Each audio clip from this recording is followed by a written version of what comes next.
انا اعطیناک الکوثر، میں جلدی سے اب اس کو سورت کو بھی مکمل کر دوں تاکہ یہ ہماری سورت کمپلیٹ ہو جائے. ترجمہ کر دیتا ہوں. انا اعطیناک الکوثر، اے نبی ہم نے آپ کو عطا کی کوثر. فصلی، پس آپ نماز پڑھیے. لربک، اپنے رب کے لیے. ونحر، اور قربانی کیجیے. انا، بے شک. شانئک، آپ کا دشمن. هو الابتر، وہی دم کٹا ہے، وہی اسی کی نسل ختم ہوگی، اسی کا ذکر خیر ختم ہو جائے گا، وہی ناقص ہے، اس کا کوئی نام لینے والا ان کے بعد نہیں ہوگا. سمجھ رہے ہیں بات کو؟ اس صورت کا میں شان نزول بتا دیتا ہوں آپ کو، کچھ اس کی فضیلت کیا ہے اور اس کی تفسیر کیا ہے. یہ آپ کو تحریری شکل میں مل جائے گی، لہذا لکھنے کی ضرورت نہیں ہے. ٹھیک ہے؟ جیسے سورہ فلق اور سورہ ناس کا خلاصہ مل گیا نا آپ لوگوں کو. کس کس کو ملا ہے؟ سب کو مل گیا؟ آپ کو نہیں ملا؟ نیٹ سے دیکھ لیں، مل جائے گا انشاءاللہ. کب سے بھیجا ہوا ہے؟ اس کے بعد اذا جاء نصر اللہ قل یا ایھا الکافرون، ان صورتوں کے بھی آپ کو خلاصے سورہ اخلاص کا مل جائے گا انشاءاللہ. تو یہ جو بھی بتا رہا ہوں یہ بھی تحریری شکل میں آپ کو دے دیا جائے گا. اس صورت کا شان نزول یہ ہے کہ رسول اللہ صلی اللہ علیہ وسلم کو اللہ تعالیٰ نے حضرت خدیجہ سے 2 بیٹے دیے تھے. ایک کا نام تھا قاسم اور ایک کا نام تھا ابراہیم.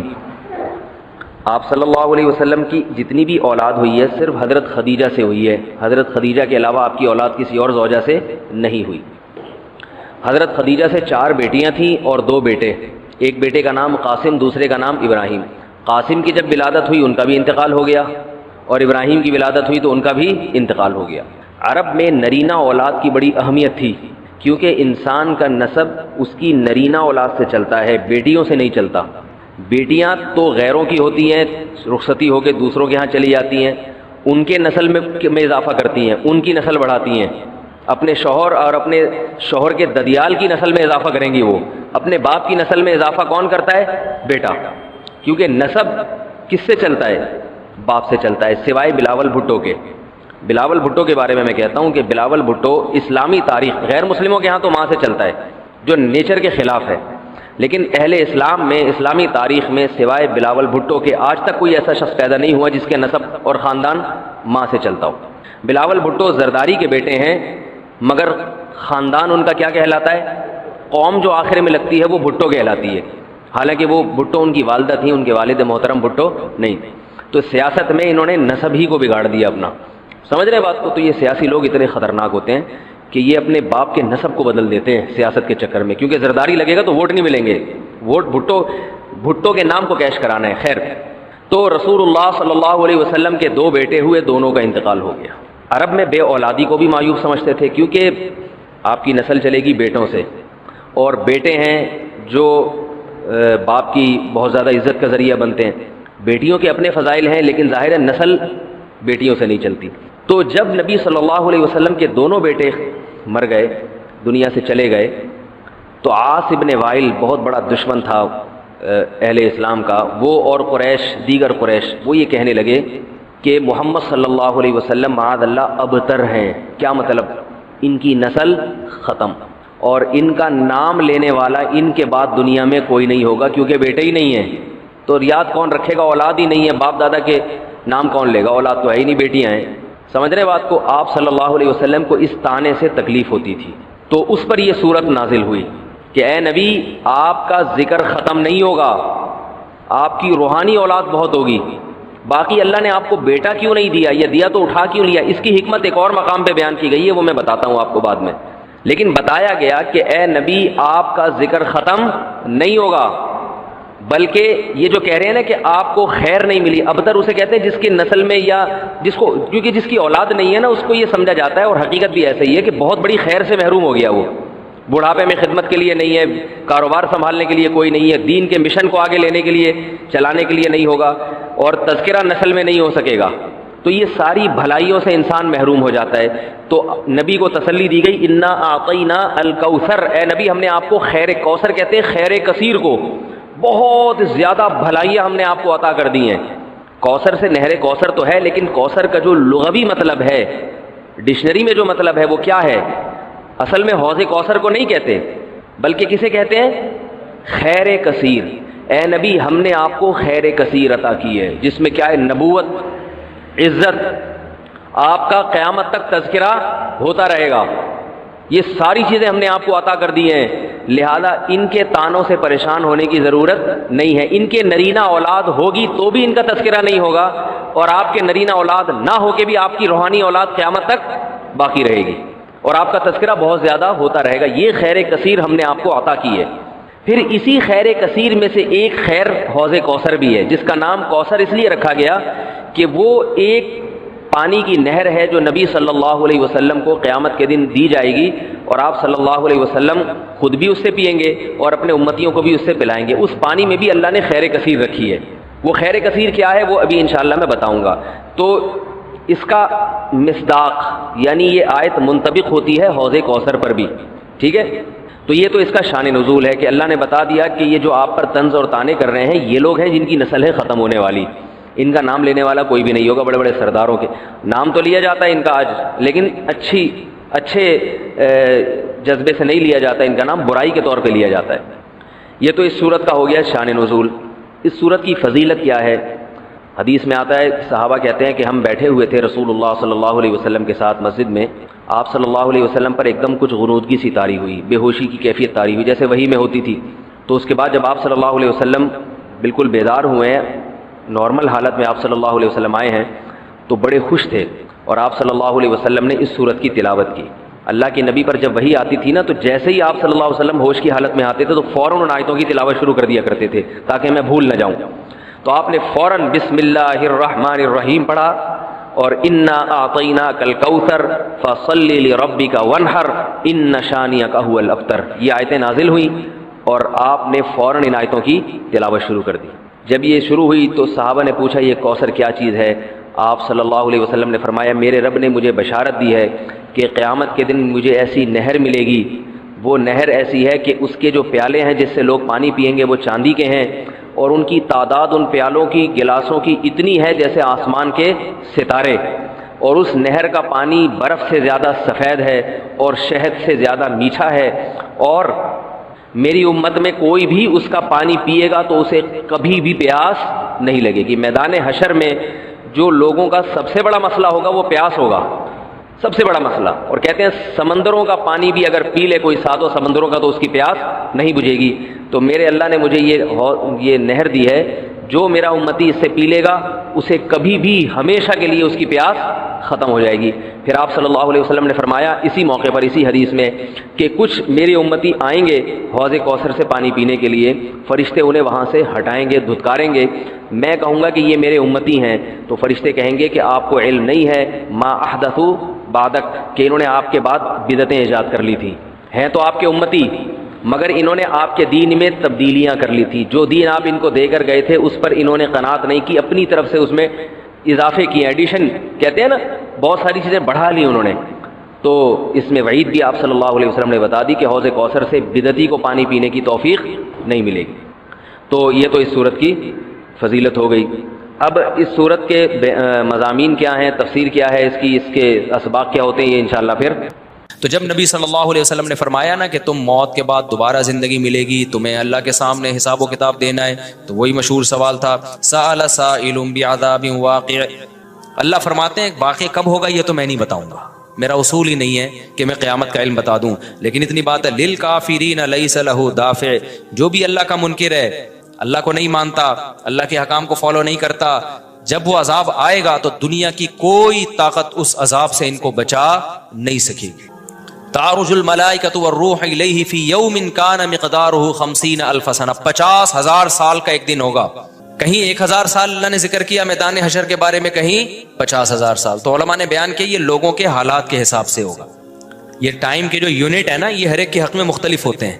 دیکھو جب ہم پیدا ہوئے تو ہم کائنات کو بننے کے اربوں سال کے بعد پیدا ہوئے ہوں گے نا، تو کیا ہمیں انتظار کرنا پڑا؟ بولو نا کیا ہو گیا؟ اگر ہمیں اللہ انتظار کرواتا ابھی تم عالم ارواح میں ہو 1 ارب سال کے بعد تمہارا نمبر آئے گا، تو میں تو بوریت سے مر چکا ہوتا۔ کیا خیال ہے بھائی؟ جہاں فلائٹ 1 گھنٹہ لیٹ ہو جائے انتظار میں آدمی ٹینشن میں چلا جاتا ہے، لیکن ہم تو جب آئے تو ہمیں تو لگا کہ کائنات کی ابتدا آج سے ہو رہی ہے جب ہم نے ہوش سنبھالا، کیونکہ ہمارے وہ یونٹ جو تھے نا، جو وقت کی اکائیاں ہیں، وہ ہمارے حق میں اسٹارٹ ہی نہیں ہوئی تھی۔ تو اسی طرح مرنے کے بعد جو مردے کے لیے جو ٹائم کے یونٹ ہے نا وہ چینج ہوتے ہیں۔ ورنہ جو مردہ بیچارہ 20,000 سال پہلے دفن ہوا ہے وہ تو قبر میں کوئی عذاب نہ بھی ہو رہا, وہ تو پڑے پڑے ہی بور ہو گیا ہوگا کہ اللہ قیامت لے آ, میں تو ٹینشن میں آ گیا ہوں, 20,000 سال ہو گئے مجھے. تو اس کو تو ایسا نہیں لگے گا کہ 20,000 سال ہو گئے. وہ جب دوبارہ اس کو اللہ تعالیٰ اٹھائیں گے تو نیک لوگوں کو تو لگے گا ابھی ہم سوئے تھے اور ابھی ہمیں کسی نے آ کے اٹھا دیا. جیسے گہری نیند میں جب انسان سوتا ہے, کئی گھنٹے بعض دفعہ سوتا ہے, کوئی آ کے اٹھائے تو اس کو لگے گا یار ابھی تو میں سویا تھا, ابھی آپ نے اٹھا دیا ہمیں. تو سوتے ہوئے آدمی کے ٹائم کے یونٹ الگ ہوتے ہیں, مرنے کے بعد کے ٹائم کے یونٹ الگ ہوتے ہیں, عالم ارواح کے الگ تھے. اور بعض تو یہ بھی میں نے سنا ہے کہ دوسرے سیارے پہ آپ چلے جائیں نا زمین کے علاوہ تو وہاں بھی ٹائم کے یونٹ چینج ہو جائیں گے. تو اسی طرح آخرت کے ٹائم کے یونٹ بالکل الگ ہے. ایک دن 50,000 سال کی, دنیا کا جو 50,000 سال ہے نا وہ وہاں کا ایک دن ہوگا. کسی کے حق میں 1,000 سال, کسی کے حق میں 50,000 سال. یہ وہ ہے جب حساب و کتاب جس میں ہوگا. تو اللہ نافرمانوں کو عذاب سے پہلے نا حساب و کتاب کا عذاب دیں گے. اللہ ہم سب کو اس عذاب سے محفوظ رکھے, جس کو قرآن نے ایک جگہ بیان کیا, یجعل الولدان شیبا, وہ ایسا دن جو بچوں کو بوڑھا کر دے.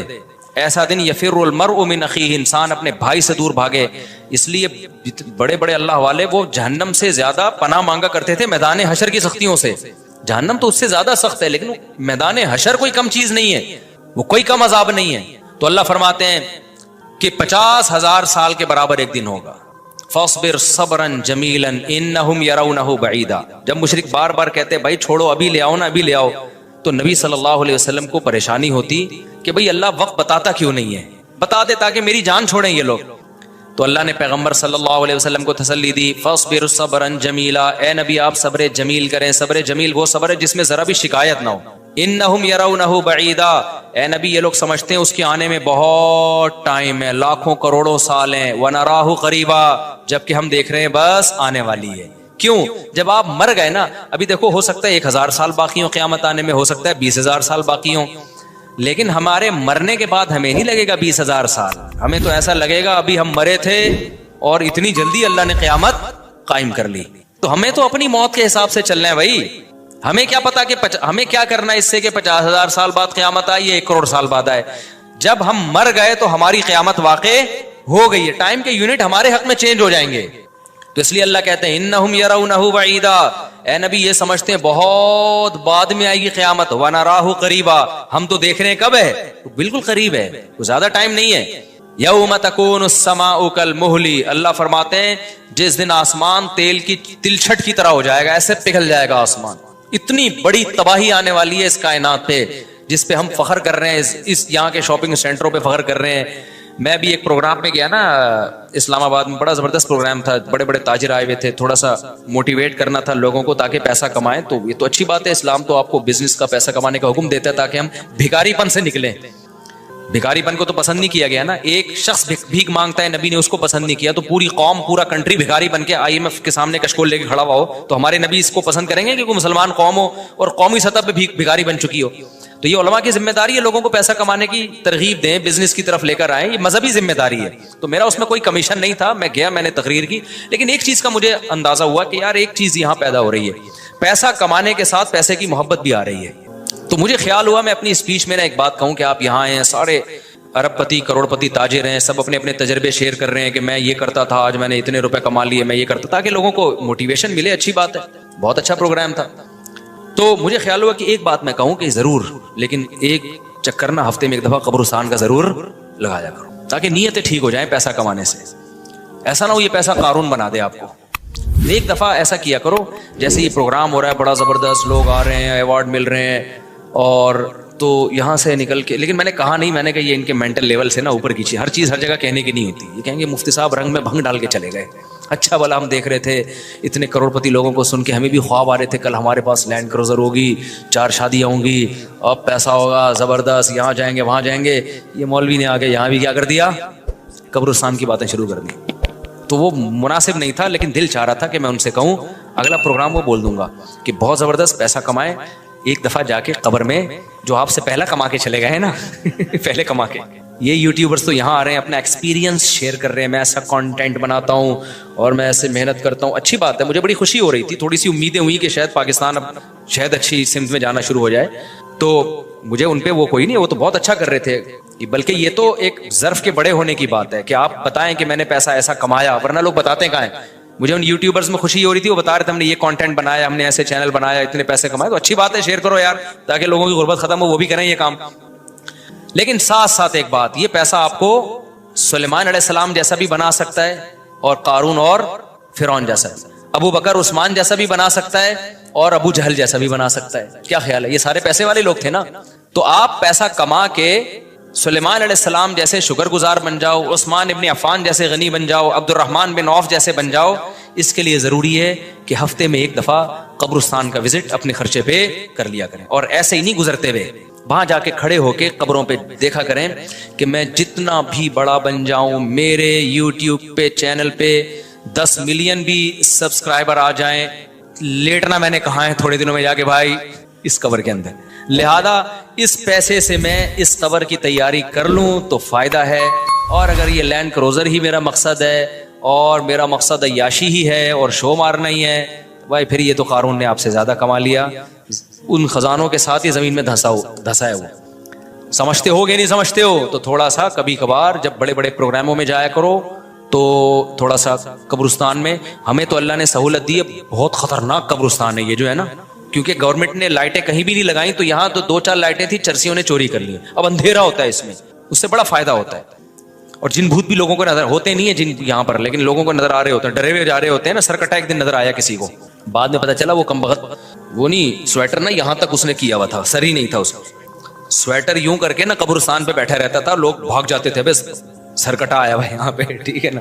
تو آپ یہ جو ہمیں اللہ نے بڑی سہولت دی ہے, کبھی کبھار ایسا کیا کرو, یہاں چلے جاؤ. رات کے وقت جاؤ گے تو جیسے آپ نے انرجی اپنی خرچ کرنی ہے نا, تو کہتے ہیں ڈاکٹر 1 گھنٹے کی واکنگ سے 15 منٹ کی جاگنگ بہتر ہے. 15 منٹ کی جاگنگ میں اتنی انرجی لگ جائے گی جو 1 گھنٹے کی واکنگ میں نہیں ہوگی. تو دن میں قبرستان 100 دفعہ جانے سے بہتر ہے رات میں 2:30 بجے 1 دفعہ چلے جاؤ. بس رات میں 2:30 بجے 1 دفعہ چلے جاؤ, اور وہاں جا کے بیٹھو. بیٹا آنا کہاں ہے؟ یہی آنا ہے. اور یہ جو لیٹے ہوئے ہیں نا, یہ سارے غریب نہیں تھے, ٹھیک ہے نا. ان میں بہت سارے کروڑ پتی تھے, ارب پتی تھے, 4 شادیوں والے بھی تھے, 1 والی بھی تھے, اور بچوں والے بھی تھے, بغیر بچوں والے بھی تھے, جوان بھی تھے, بڈھے بھی تھے, 30-30 سال کے بھی تھے, 15-15 سال کے بھی تھے, 6-6 مہینے کے بچے بھی تھے. کیا نظر آ رہے ہوں گے قبریں جا کے دیکھو. کل ہوس اس طرح سے ترغیب دیتی تھی مجھے. وہ ایک شاعر نے بڑا شعر کہا ہے کہ مجھے ہوس جو ہے نا وہ ترغیب دیتی تھی. ہوس نہیں ہوتی پیسوں کی دولت کی کہ یہ سکندر ہے, وہ کہ جو ہے نا, مجھے پورا شعر یاد نہیں, 20 سال ہو گئے سنے ہوئے اس کو. اس کا خلاصہ بتا رہا ہوں کہ ہوس مجھے ترغیب دیتی تھی کہ بھائی پیسہ کماؤ, پھر یہ عیاشی اور اتنی عزت اور ایسا کچھ ہوگا اور بڑے مزے ہوں گے نا, اور نائٹ کلب جائیں گے, شرابیں پیئیں گے اور یہ کچھ کریں گے. کہہ رہے ہیں ایک دن کیا ہوا, مجھے جو ہے قبرستان سے میرا گزرنا ہوا, تو مجھے جو ہے نا میری ہوس نے جو ہے نا مجھے 2-4 قبریں دکھائیں اور کہا یہ سکندر ہے, یہ دارا ہے, یہ کیکاؤس ہے. یہ سکندر اعظم کی قبر ہے, لاکھوں باندیاں تھیں اس کے پاس. آپ تو 2-4 گرل فرینڈ پہ فخر کر رہے ہو. گرل فرینڈ نہیں, لاکھوں باندیاں. گرل فرینڈ آپ کے تابع نہیں ہوتی, باندی تو جیسے آپ بولو گے بھائی جو کام آپ اس کے ذمہ لگاؤ گے وہ بھاگ نہیں سکتی, نوکر ہے آپ کی. تو اتنی بڑی بڑی دنیا انہوں نے روئے زمین پہ حکومتیں کی ہیں. آج خبروں کے اندر یہ دارا ہے, یہ کیکاؤس ہے, یہ سکندر اعظم ہے. بڑے بڑے بادشاہوں کی خبریں آپ کو نظر آئیں گی پڑے ہوئے اندر. اب نئے زمانے میں شعر کو ہم یوں چینج کر دیں گے, یہ 10 ملین والا ہے سبسکرائبر تھے, یہ 20 ملین والا, یہ 50 ملین والا. ایک کلپ بعض ایسے مشہور ہو جاتے ہیں, کھجا بھی رہے ہوں گے نا, بس یہ اپنی کھجانے کی ویڈیو ڈال دیں یوٹیوب پہ, لاکھوں روپے کما لیتے ہیں بیٹھے بیٹھے. بعض ایسے مشہور ہو گئے, کچھ بھی نہیں کرے نا, بس وہ کہے کہ ناڑا باندھتے ہوئے دکھا دیں, میں ناڑا باندھ رہا ہوں, میں ناڑا ایسے ٹائٹ کرتا ہوں, زار بند ایسے ٹائٹ کرتا ہوں. اتنے مشہور ہو گئے ہیں وہ, بس لوگ دیکھنا چاہتے ہیں. لوگ پتہ نہیں کیا ہو گیا اب. اللہ یار, وقار زکا نے کل ایک بڑی اچھی ویڈیو وائرل کی ہے یوٹیوبرز کے بارے میں, کہ اب میں وہ یوٹیوبرز کی وہ ویڈیو پہ جو اس نے کمنٹس کیے وہ تو نہیں بتاؤں گا کیونکہ اس پہ وہ اس کا نام لینا کسی کا ٹھیک نہیں ہے. اس نے کہا یار یہ عجیب ولاگر عجیب ٹائپ کے آ رہے ہیں, کچھ بھی کر لو, کچھ بھی کر لو, ملین ایک دن میں 1 ملین ان کے ویوز ہو جاتے ہیں. تو انہوں نے کہا یہ ان بلاگرز کا قصور نہیں, یہ قوم کا قصور ہے. اس نے بڑی اچھی بات کی, اس نے کہا یہ قوم کدھر کو جا رہی ہے بھائی. واش روم میں بیٹھا ہوا بندہ دکھا رہا ہے, دیکھیں آدھا اوپر والا دکھا رہا ہے. میں کہتا ہوں اگر وہ نیچے والا پورشن دکھا دے نا, یوٹیوب چینل بند کر دے گا, بولے گا بھائی اتنے سبسکرائبر اتنا کراؤڈ ہم برداشت نہیں کر سکتے, ڈی مونیٹائز کر دے گا یار. کہے گا بھائی یہ ہمارے بس میں اب. تو لوگوں کی نیچر دیکھو یار, کچھ بھی جو مشہور ہو جاتے ہیں ایک دفعہ مشہور ہو گئے نا بس اب کچھ بھی کریں گے. گالی دے رہے ہیں وہ ویڈیو آ گئی, کھجا رہے ہیں لوگ, دیکھ رہے ہیں کیسے کھجاتے ہیں یہ, تو لوگ عجیب ہیں. بہرحال جو ہو رہا ہے میں تو مارکیٹ میں وہی بتاؤں گا نا آپ کو. تو اب جو سوشل میڈیا سے وابستہ لوگ ہیں جن کے ٹک ٹاک پہ چینل, یوٹیوب پہ چینل, ان کے یہاں کامیابی کیا ہے؟ 4 ملین ہو گئے, 10 ملین ہو گئے, 50 ملین ہو گئے. تو ایک ویڈیو اتنی محنت سے بناتا ہے, 4 آدمی تجھے ملتے نہیں ہیں, اور میں کھجاتا بھی ہوں نا سر کو تو اتنے ویوز آ جاتے ہیں. تو کل یہ شعر چینج ہوگا. یہ سکندر ہے, یہ دارہ قبروں میں نا, تو کہیں گے یہ 10 ملین والا ہے, یہ 20 ملین والا. یہ ناڑا باندھتے ہوئے ایک دفعہ ویڈیو ڈالی تھی اس نے اور 20 ملین ایسے ہو گئے تھے. تو یہ سب آئے گا مارکیٹ میں. تو اس لیے میرا دل چاہتا ہے کہ میں ان لوگوں سے, میرا اس پروگرام میں دل چاہ رہا تھا ایک دفعہ بولوں کہ آپ تمام حضرات سے گزارش ہے, بہت اچھا پروگرام ہے اور اللہ کرے اور پیسہ آئے اور یہ لوگ اپنے تجربوں کو شیئر کریں, لیکن کائنڈلی تھوڑا سا قبرستان بھی, ہمارے نبی نے پیسہ کمانے کی ترغیب دی ہے, ساتھ ساتھ قبرستان جانے کی بھی ترغیب دی ہے. صحیح بخاری کی حدیث ہے, كنت نهيتكم عن زیارت القبور فزوروها فإنها تذکر الآخرہ. نبی نے فرمایا میں نے تمہیں قبرستان جانے سے منع کیا تھا کیونکہ بدعتیں ہو رہی تھیں, شرک پھیل رہا تھا, لیکن اب توحید قائم ہو گئی ہے, شرک کا خطرہ ختم ہو گیا. فرمایا فزوروها, قبرستان جایا کرو کیونکہ اس سے آخرت یاد رہتی ہے. انسان اپنی اوقات میں رہتا ہے, اپنی اوقات سے باہر نکلنے کی کوشش نہیں کرتا. تو اللہ میاں بھی فرما رہے ہیں تم اس کو بہت دور سمجھ رہے ہو, ہم سمجھ رہے ہیں بہت قریب ہے. اور یہ جتنی رنگینیاں اس کائنات کی نظر آ رہی ہیں نا, یہ سب ٹوٹ پھوٹ کے مٹی ہونے والی ہیں, برابر ہونے والی ہیں. تو یوم تکون السماء کالمہل وتکون الجبال کالعہن. اتنے بڑے بڑے پہاڑ اللہ کہتے ہیں روئی کی گالوں کی طرح اڑیں گے. آپ سبسکرائبر کو لے کے بیٹھے ہوئے ہو, یہ بڑے بڑے پہاڑ جو ہل نہیں سکتے نا, یہ روئی کی گالوں کی طرح اڑ رہے ہوں. وتکون الجبال کالعہن ولا يسأل حمیم حمیما. جگری دوست بھی کسی دوست کو نہیں پوچھے گا. تو اگلے ہفتے انشاءاللہ یہاں سے میں آگے سے شروع کروں گا تاکہ یہ صورت ہماری ختم بھی ہو. اللہ تعالی ہمیں موت سے پہلے نا تیاری کی توفیق عطا فرما دے. دنیا کماؤ ضرور بھائی, اتنا فری نہ کراؤ جتنا ہم دنیا کو فری کرا رہے ہیں, اتنا کراؤ جتنا یہاں پر رہنا ہے. اللہ تعالیٰ سمجھنے کی عمل کی توفیق عطا فرمائے.